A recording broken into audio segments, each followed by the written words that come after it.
এই যে আমি রেডি হয়ে নিছি, ছাতা নিলাম, ব্যাগ নিলাম। এখন তালাটা যেই নিয়ে বের হব, এই স্যান্ডেলও পরিয়ে নিলাম। এবার যেই তালাটাকে নিয়ে আমি বের হতে নিব, তখনই এই যে খাটের নিচে বসে থাকা পাজিটা সঙ্গে সঙ্গে আমার সাথে সাথে বের হয়ে আসবে। তারপর আমি তোমাদের সাথে দেখাচ্ছি। এই যে ও আসলে ঘুমায় ঠিকই, কিন্তু ওর নজর থাকে সব দিকে, মানে কে স্যান্ডেল পরলো, কে ড্রেস চেঞ্জ করলো। মানে বাইরে যাওয়ার মতন ড্রেস পরলেই ও বোঝা হয়ে যায় যে এটা বাইরের ড্রেস, এটা ঘরের ড্রেস না। ও একদম পুরোপুরিভাবে একদম রেডি থাকে যে যেই বেরোতে নিবে দরজা অবধি ও চট করে বেরোয় আসবে বিছানার নিচ থেকে, ও যতই ঘুমায় থাকুক।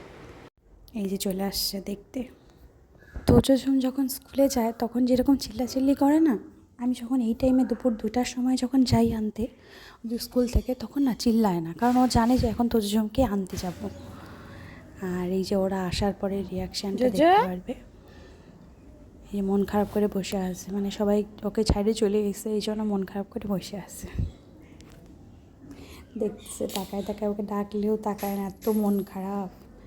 এই যে এখন তোজোকে নিয়ে আসার পরে যে ভিডিওটা তোমাদের সাথে শেয়ার করছি, এবার দেখো ও পুরোপুরি ওর মানে ও যখন তোজো স্কুলে থাকে ওর তখন ওর মধ্যে কোনো এনার্জিই থাকে না। ওরা যখন স্কুল থেকে আসে ওর একবারে দুম করে 1000 এনার্জি চলে আসে একদম।